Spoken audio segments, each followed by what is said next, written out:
संक्रांति के दिन नारायण और शिव का दर्शन इस लक्ष्मी ने करा है,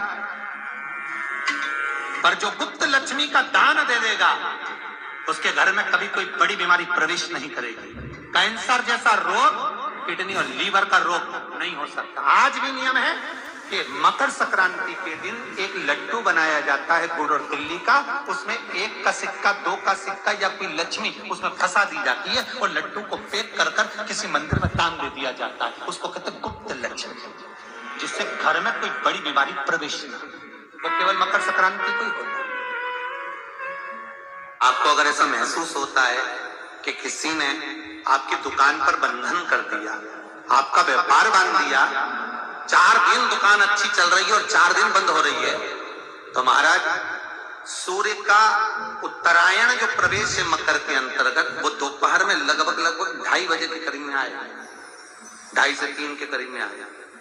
तो निवेदन करूंगा मैं आपको ऐसा लगता है कि आपका व्यापार अब 4 दिन अच्छा चल रहा है, फिर गिर रहा है, फिर चल रहा है, फिर नीचे आ रहा है, तो जब मकर राशि के भीतर सूर्य प्रवेश करेगा 2:30 के लगभग में आएगा, शायद दोपहर में 2:30-3 बजे के करीब में प्रवेश करेगा, तो आपको ऐसा लगे या किसी की तबियत थोड़े दिन अच्छी हो रही है, फिर गिर रहा है, फिर अच्छी हो रही है, फिर बेकार हो रही है, फिर अच्छी हो रही है, फिर बेकार हो रही, दवाई खा रहे हो नहीं लग रही, तो आप जब मकर राशि में सूर्य प्रवेश करे, कल मकर संक्रांति के दिन उत्तरायण जब सूर्य के भाव प्रवेश करे महाराज, दोपहर में 2:30-3 बजे के करीब में प्रवेश कर जाएगा, इतनी बजे, तो प्रयास करना थोड़ी सी काली तिल्ली लेना महाराज, उसमें एक बमूल का कांटा ले लेना, काली तिल, बमूल का कांटा और किसी भी वृक्ष की 5 पत्तियां लेना महाराज, उसको लेकर अपने दुकान में, व्यापार में, या जिसको औषधि ना लग रही हो, जिसका स्वास्थ्य गड़बड़ हो रहा हमारा, उसका स्पर्श कराकर या 21 बार उस पर से उतार कर, और उतारना क्या नाम लेकर है? अवधूतेश्वर महादेव। कौन सा महादेव है? जम के बोलो जरा, अवधूतेश्वर महादेव। शिव जी का एक अवतार हुआ था, अवधूत रूप शंकर का। शंकर भगवान के उस क्रोध को, भगवान शिव के उस क्रोध को ब्रह्मा जी ने घोड़े का रूप दे दिया और घोड़े को समुद्र में डाल दिया। उस घोड़े से जलंधर हुआ था, फिर जलंधर का विवाह वृंदा से हुआ था। अर्थात शास्त्र कहता है कि अवधूतेश्वर महादेव का जो रूप है वो रोग का निवारण करने के लिए, व्यापार की वृद्धि को आगे बढ़ाने के लिए। आप लोगों ने कहीं कहीं देखा होगा, किसी किसी के ऑफिस में देखा होगा कि वास्तु शास्त्री कहते हैं कि दौड़ते हुए घोड़े का फोटो लगाओ। सुना है कि नहीं सुना? अरे बोलो तो, सुना है कि नहीं सुना? किसी वास्तु वाले के पास जाओगे ना तो वो कहेगा तुम्हारा ऑफिस अच्छा नहीं चल रहा ना, तो दौड़ते हुए घोड़े का फोटो लगाओ। जो घोड़े 4-5 घोड़े दौड़ रहे हैं उनका फोटो लगाओ। क्यों कहते हैं? उसका कारण क्या है? वास्तु शास्त्री ऐसा क्यों बताते हैं कि दौड़ते हुए घोड़े का फोटो? उसका शास्त्र प्रमाण शिव महापुराण करती है महाराज कि शिव का एक रूप अवधूतेश्वर है, जिसको ब्रह्मा जी ने घोड़े का रूप दे दिया और घोड़े का रूप देकर उसको समुद्र में डाल दिया, जिससे जलंधर की उत्पत्ति हुई। तो अगर मान लो, अगर प्रॉब्लम चल रही है, व्यापार में दिक्कत आ रही है, व्यवसाय में तकलीफ आ रही है, या किसी ना किसी रूप में कोई ना कोई कष्ट आपको लग रहा है, तो अवधूतेश्वर महादेव का नाम लेकर काली तिल्ली, वृक्ष की पत्ती और एक बमूल का कांटा लेकर, और आप दुकान में से उतार लो, चाहे शरीर पर से उतार लो, उसको ले जाकर किसी भी चौराहे पर उसको पटक दीजिए। चौरस्ते पर नहीं डाल सकते तो बहते हुए पानी में डाल दीजिए। बहता हुआ पानी ना मिले तो पीपल के वृक्ष के नीचे डालना, और उसको मकर राशि के प्रविष्ट भाव में ही डालना।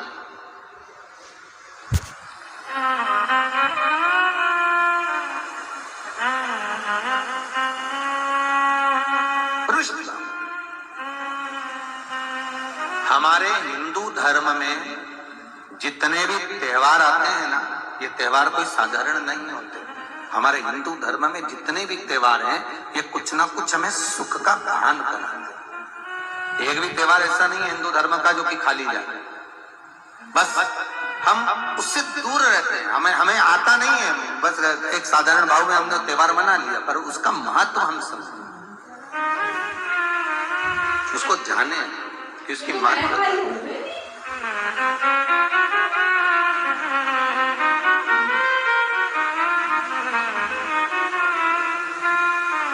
बस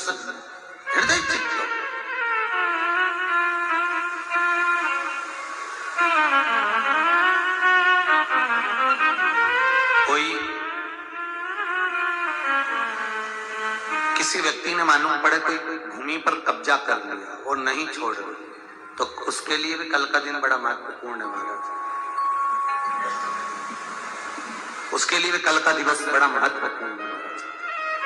मान लो अगर कोई कब्जा कर लिया हो और वो प्लाट या कोई दुकान कोई व्यापार की स्थान नहीं छोड़ रहा, तो उसके लिए भी कल का दिन शास्त्र कहता है महाराज जी, शमी पत्र की 5 पत्ती,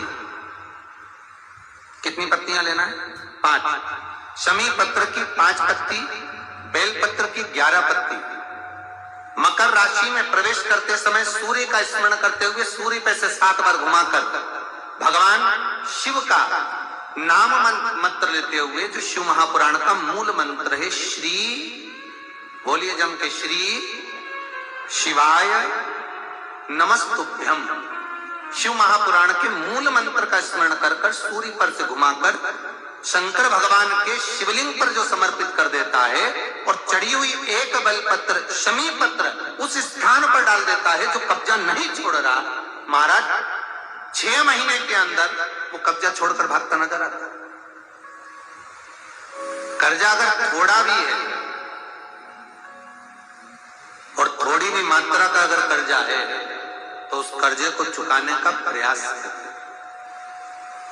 और अगर नहीं चुक रहा तो कल सूर्य जब मकर में उत्तरायण भाव में प्रवेश कर रहा है तो 1 लोटा पानी कलश महाराज उसमें जल भर लीजिए और जल भरकर उसमें 7 दाने चने की दाल के डाल लीजिए। 7 दाने चने की दाल के डालकर उसमें थोड़ा सा कुंकुम रौली थोड़ी सी उसमें डाल लीजिए।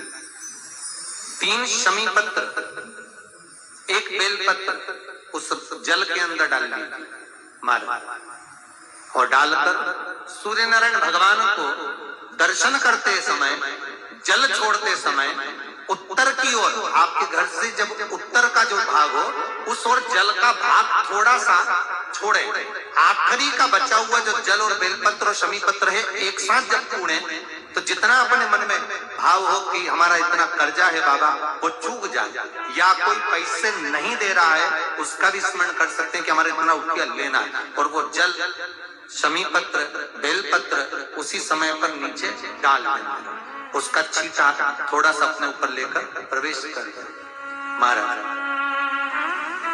ज्यादा से ज्यादा 5 महीने 6 महीने कहीं ना कहीं बाबा ऐसी कृपा कर देता है, कोई सहयोग, कोई धन, कोई संपदा, कोई व्यापार ऐसा बना देता है कि पैसा हाथ में आता है और कर्जा चूक जाता है। ये बाबा ही। और एक बात का याद रखना, हमें किसी से लेकर नहीं देना कर्जा, भगवान से ये निवेदन करना है हमको कि बाबा हमको ऐसा व्यापार दे, ऐसा धन हमारा खुद का दे जिससे हम अपने पैसे से कर्जा चुका। मालूम पड़े कर्जा मुक्ति के लिए कल आप लोग अर्घ अवश्य दें, सूर्य का स्मरण करें, सूर्य देवता का, और अर्घ प्रदान करें। निवेदन एक और है, जिनके शरीर धूजता अर्थात हाथ पैर में कंपन उत्पन्न होता हो या हाथ पैर में कहीं कंपन का भाव लगता हो, ऐसा महसूस होता हो कि हाथ पैर धूजते हो, तो कल सूर्य को जब अर्घ दें तो उसमें काली मिर्ची पीस कर डालकर फिर सूर्य को अर्घ दें। अर्घ देने के बाद में जो जल आप जमीन पर छोड़ेंगे उसका भाग थोड़ा सा अपने शरीर पर लगा लेंगे जहां जहां पर कंपन उत्पन्न होता। या कोई डॉक्टर आपको बोल रहा है कि बाईपास करवाना पड़ेगा या कोई नस चोक हो गई हो, तो उस स्थान पर भी आप उस जगह पर भी उस जल को अवश्य लगाएं, काली मिर्ची का पीस। कल मकर संक्रांति है, भगवान शिव के पूजन का भी दिन है। खूब प्रेम से आप खिचड़ी का दान दो, लड्डू का दान दो, अन्न दान दो, पर दान पुण्य संकीर्तन स्मरण करते और कम से कम 14 लोगों से हर हर महादेव तो कह लो, नमः शिवाय तो बोल लो, राम राम तो बोल लो, कृष्ण नाम तो बोल लो, जितना बन सके भजन। कितनी प्रतीक्षा करते करते करते करते करते करते भीष्म पितामह उत्तरायण का इंतजार करते रहे, कितनी प्रतीक्षा करते रहे। जिसका परिवार टूट रहा हो, भाई भाई में झगड़ा हो रहा हो, आपस में प्रेम खत्म हो रहा हो, जहां पर देवरानी जेठानी आपस में झगड़ रही हो, भाई भाई झगड़ रहा हो, प्रॉपर्टी के लिए, धन के लिए, दौलत के लिए, संपदा के लिए, कोई किसी का मुंह फूला, कोई किसी की मुख फूला हुआ है। निवेदन है, कल मकर संक्रांति के अवसर पर 1 लोटे पानी में काली तिल डालकर और उसमें हल्दी मिलाकर शंकर भगवान को समर्पित करना। और किसका नाम लेकर? जिनसे विवाद हो रहा है, जिनको आप अपना बनाना चाहते हैं, जिनसे प्रेम बढ़े, आपस में स्नेह बढ़े, घर नहीं टूटे। मेरा तो निवेदन है, सास बहू के लिए चढ़ा दे, बहू सास के लिए चढ़ा दे, प्रेम बना रहे, टूटे नहीं।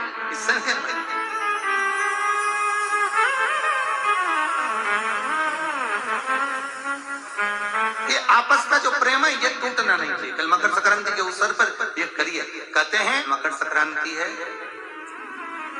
जिस समय पर कल सूर्य उत्तरायण आ जाए और पहले दिन उत्तरायण के दिन ही जब संध्या का समय होता है, शाम का समय होता है, महाराज संध्या का जो समय होता है शाम का, अगर कोई बच्चा पलंग पर बाथरूम करता हो, गंदगी करता हो, सारी औषधि कर ली, दवाई कर ली, और या बच्चा रात्रि को उठकर चिड़चिड़ करता हो या रोता हो रात भर, महाराज उसके लिए, या माता के स्तनों में बच्चे को पिलाने के लिए दूध ना आता हो उसके लिए, या बच्चा रुदन करता हो या बच्चा गंदगी करता हो उसके लिए, कल शाम के समय पर प्रथम दिन में जब भगवान उत्तरायण आ रहे हैं मकर राशि के अंतर्गत, तो शाम के समय पर मकर संक्रांति के दिन गुड़ को पानी में मिलाकर शिवजी पर लेपन कर दो, उसी हाथ को बच्चे को मंदिर के बाहर चटा दो महाराज, फिर वो पलंग पर कभी गंदगी नहीं करेगा।